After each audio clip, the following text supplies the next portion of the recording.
Hello everyone, welcome to my channel. I hope everyone is having a wonderful day. Before starting the video, please go ahead and hit the subscribe button and give this video a like up. Rikishi sent a message to Jacob Fatu moments after Solo Sikoa returned on WWE SmackDown. The real-life Bloodline member praised the Samoan werewolf and further hyped him up. On this week's WWE SmackDown, Fatu teamed up with Tama Tonga in the main event. The duo faced Cody Rhodes and Jey Uso in a tag team match, with the American Nightmare securing the victory for his side. Post-match, he was ambushed by the returning Sikoa, who hit the reigning undisputed WWE champion with a Samoan spike. On the first episode of Monday Night Raw on Netflix, Sikoa lost in tribal combat to Roman Reigns. This loss also resulted in him losing the Eula Fala to the undisputed tribal chief. Since losing to Reigns, Sikoa hasn't exactly seen eye to eye with Fatu, with the Samoan werewolf breaking out on his own. Fatu has been feuding with Braun Strowman and defeated the former Universal Champion at Saturday night's main event. On next week's WWE SmackDown, the two superstars will share the ring in a triple threat match, also involving Damian Priest. The Bloodline saga in WWE has been a tale of dominance, betrayal, and family ties stretched to their breaking point. But on a recent episode of SmackDown, the landscape shifted dramatically when Solo Sikoa made his highly anticipated return, shaking up the already chaotic Anoa'i family dynamics. His return was met with a mixture of shock and intensity, but what truly sent the WWE Universe into a frenzy was the presence of another Samoan powerhouse waiting in the wings, Jacob Fatu. The whispers of his impending WWE debut had grown louder, and now, with Solo back in the picture, the potential for a major Bloodline shakeup had never been higher. And in the middle of it all, Rikishi, the WWE Hall of Famer, father of Solo Sikoa and the Usos, and a respected elder of the legendary Anoa'i family, wasted no time addressing the situation. With tensions brewing and the fate of the Bloodline hanging in the balance, Rikishi sent a powerful message to Jacob Fatu, the wildcard that could change everything. Solo Sikoa's return on SmackDown wasn't just a moment, it was a statement. For weeks, Roman Reigns had been absent, leaving the Bloodline without clear leadership. Jimmy Uso, once a loyal enforcer, had been struggling to hold things together, while Paul Heyman grew increasingly nervous about the shifting power dynamics. Jey Uso had distanced himself completely, choosing a different path on Raw. And then came Solo. The Samoan Street Champion, known for his ruthless nature and unwavering commitment to his family, stormed back into WWE with a chilling aura. His first order of business, established dominance. He took out LA Knight in brutal fashion, delivering a message loud and clear: the Bloodline isn't dead yet. But Solo's return wasn't the biggest talking point of the night. The camera cut backstage after his attack, where a shadowy figure loomed in the distance. The audience barely had time to register the sight before the SmackDown broadcast abruptly ended. But those who knew, really knew, recognized the presence immediately. Jacob Fatu had arrived. The Samoan werewolf, known for his terrifying agility, explosive power, and unrelenting savagery, was now in the WWE fold.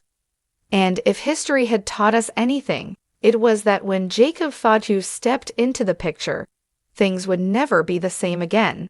As WWE fans speculated on what was next, one man couldn't remain silent: Rikishi.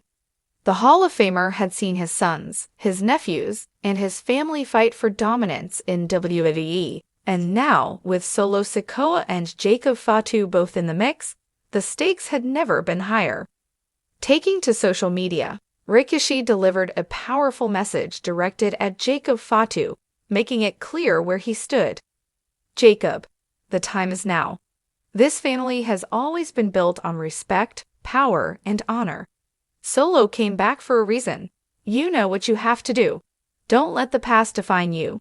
Let your future show them all who you really are. Make the right choice. Hashtag Bloodline, hashtag Family First. The wrestling world exploded with reactions. What did Rikishi mean by make the right choice? Was he warning Fatu against going against Solo? Was he urging him to align with the Bloodline and reinforce their legacy? Or was he hinting at a deeper, more personal conflict within the family? For those who have followed the Samoan dynasty, Rikishi's words weren't just about WWE storylines. They were about real family loyalty. Fatu is one of the most feared competitors in professional wrestling. As a former MLW World Heavyweight Champion, he terrorized opponents with a blend of athleticism and brute force rarely seen in a man of his size. His viciousness inside the ring, combined with his family lineage, made him a perfect fit for WWE. But where would he stand in the Bloodline war? Would he align with Solo Sikoa, forming a new era of the Bloodline, separate from Roman Reigns' rule? Would he stand against the Bloodline, forging his own path and refusing to bow to family politics? Would he challenge Roman Reigns himself, claiming his rightful place as the new tribal chief? Rikishi's message added fuel to the speculation. If he was calling for Jacob to make a choice, it meant that there were sides to be taken. One notable absence in this chaos was Roman Reigns himself. The undisputed WWE Universal Champion had not been seen since Survivor Series, and with WrestleMania 41 approaching, the question remained: would he return to reclaim control? If Fatu was indeed entering WWE, Reigns would have to take notice. The Bloodline's numbers were shifting, and Solo's return had already altered the balance. If Fatu joined Solo, it could spell trouble for the tribal chief. But if Reigns brought Jacob into his fold, the dominance of the Bloodline would become even stronger. Rikishi's message seemed to suggest urgency, as if he knew a battle was on the horizon. Another major player in this unfolding drama is Jey Uso. He had broken free from the Bloodline's grasp, choosing his own destiny on Raw. But with his brother Solo back, would he stay away? Or would the emergence of Fatu drag him back into the war he desperately wanted to escape? Rikishi, as a father, had already seen his sons split apart in battle. Was his message a warning, a plea for unity? One thing was clear: Fatu's arrival would force Jey to confront his family once again. With Solo Sikoa back and Fatu seemingly stepping into WWE, WrestleMania 41 is shaping up to be a historic battleground for the Bloodline. The possibilities are endless. Solo Sikoa and Fatu versus the Usos, a brutal war between brothers and cousins. Fatu versus Roman Reigns, a shocking power shift, with Fatu potentially challenging the tribal chief. A fatal four-way Bloodline match. Reigns versus Solo versus Fatu versus G in an all-out battle for dominance.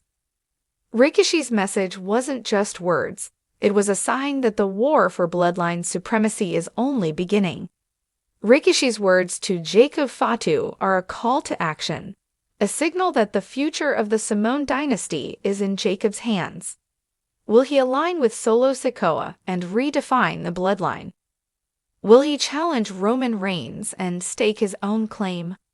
Or will he walk his own path, refusing to be caught in family feuds? Whatever happens next, one thing is certain: the Inoue family story in WWE is about to reach a whole new level of chaos, power, and history-making moments. And at the center of it all, Fatu.